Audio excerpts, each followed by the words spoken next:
खुशामदीद नाजरीन, आप देख रहे हैं इंटरेक्स न्यूज़ 24/7। हर अहम खबरों के लिए व हर ताज़ा तरीन खबरों के लिए इंटरेक्स न्यूज़ को यूट्यूब पर सब्सक्राइब करें। आइए डालते हैं आज की अहम खबर पर एक नज़र।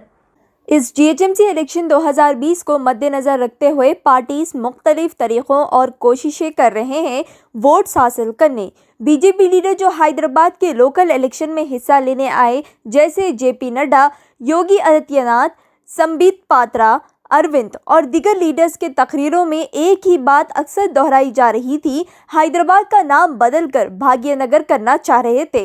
हिंदू मुस्लिम के बीच फसाद पैदा करना और हर एक लीडर के ज़बान पर टीआरएस और एआईएमआईएम की खिलाफत नजर आ रही थी।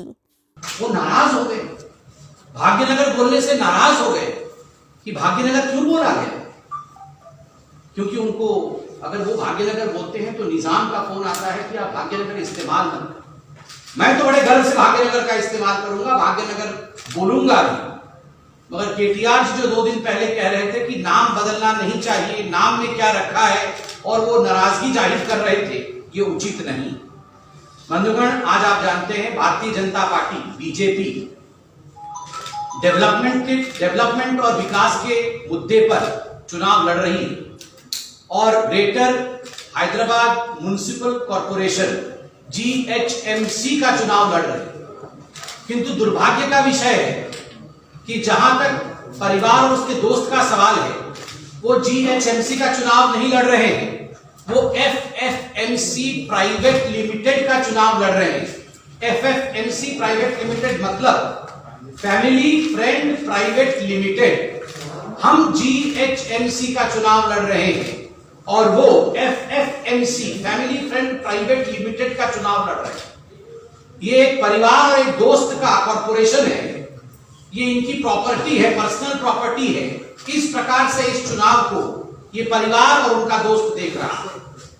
और सुनने में ऐसा भी आया है कि केसीआर जी अपने फार्म हाउस में कह रहे हैं सबको, जो उनसे मिलने जा रहा है, कि ओल्ड सिटी से आया मेरा दोस्त, दोस्त को सलाम करो। ओल्ड सिटी से आया मेरा दोस्त, दोस्त को सलाम करो। केवल दोस्त के लिए ही सब कुछ न्यौछावर है और दोस्त को ही सलाम करना है, यही उनका मकसद।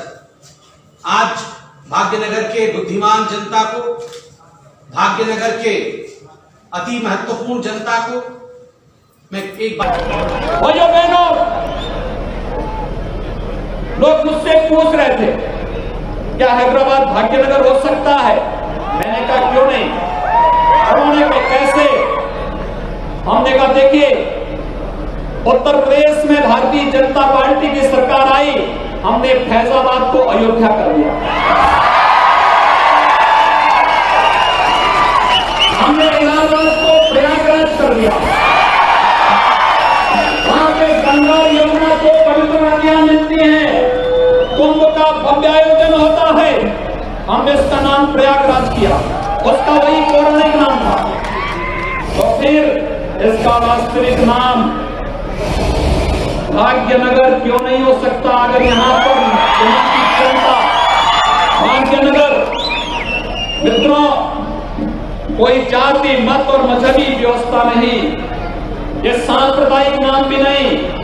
भाग्यनगर का मतलब समृद्धि का प्रतीक, यहाँ के विकास का प्रतीक, और भाग्यनगर बनाने की, इसको समृद्धशाली बनाने की, यहाँ के नागरिकों को बुनियादी सुविधाएं देने की, यहाँ के नागरिकों को विकास की प्रक्रिया के साथ जोड़ने की प्रक्रिया का हिस्सा है भाग्यनगर बनाने की प्रक्रिया का एक कार्यक्रम। और उस कार्यक्रम के साथ जुड़ने के लिए आज हम सब यहाँ पर उपस्थित हुए हैं। एक और उनका एक अहमक बोलता है मैं ओवैसी को अपनी जूती पे रखता हूं। अरे वो भी कहीं को रखता रे बाबा, तेरू कौन रखो बोल रहे। अल्लाह ने गरीबों के दिलों में मेरी मोहब्बत पैदा कर दी, तेरी जूती की जरूरत नहीं है मेरे को।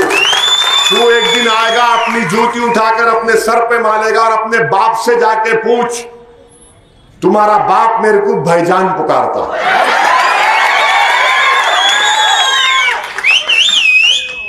अब इतना ही बोला हूं, बहुत बोल सकता हूं। खाली चुमकी लिया तो अब रात भर नींद नहीं आएंगी सुने तो।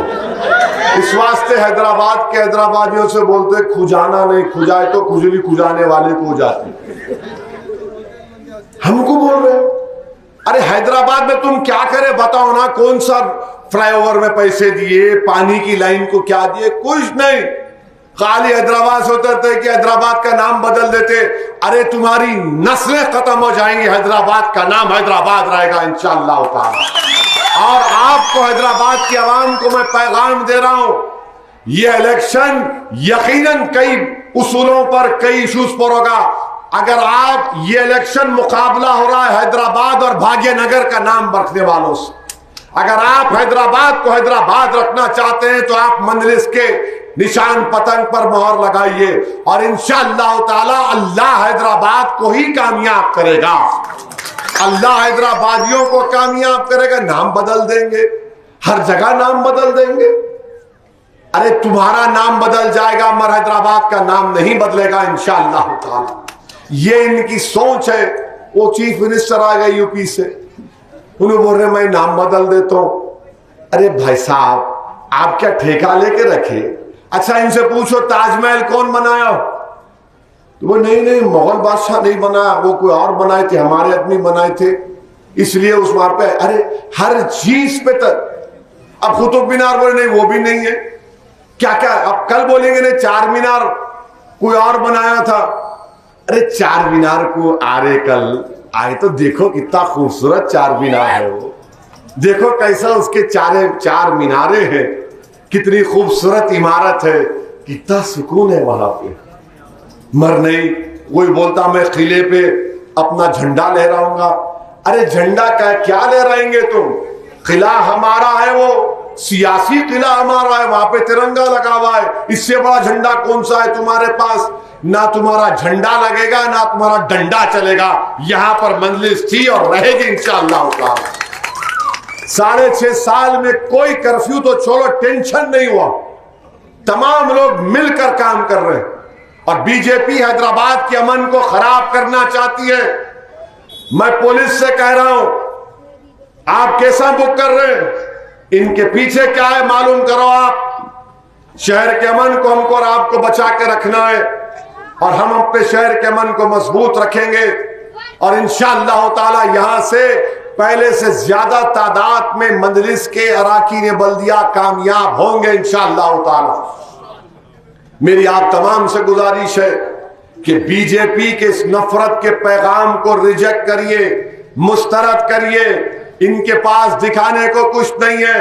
हैदराबाद के लिए क्या किए कुछ नहीं बता सकते सिवाय इसके कि गाली देना। उन्हों उतरते शुरू करते गुफ्तगू असदुद्दीन ओवैसी से और खत्म करते अपने भाईजान और दूल्हे भाई असदुद्दीन ओवैसी के ऊपर। मेरे अजीज दोस्तों और बुजुर्गों, मैं आपको यह भी बताना चाह रहा हूं कि अहमद बलाला को आपने यहां पर तीसरी मर्तबा मुंतखब किया और अहमद बलाला जब से मंजलिस के मेले बने, मलकपेट में डेवलपमेंट के काम बड़ी तेजी से हो रहे हैं।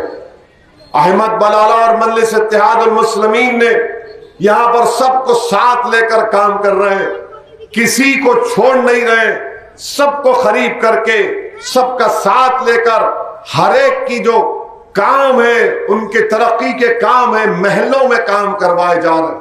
बल्कि हल्का असेंबली मलकपेट में सबसे ज्यादा 10,000 की स्कीम अगर शहर में हुई तो चंद्रायन गुट्टा में और आपके मलकपेट में करीब 20 करोड़ रुपए खाली एक असेंबली हल्के में दिए गए।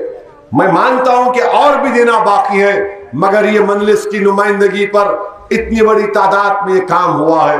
अब बीजेपी वाले तो खैर उनको रात में भी ख्वाब में भी असदुद्दीन ओवैसी नजर आता, उसका कोई इलाज नहीं है। उनको परेशानी हो गई कि हैदराबाद से ये जुनूनी निकलकर बिहार में जाकर वहां पर 5 एमएलए अपने कामयाब करवा सके।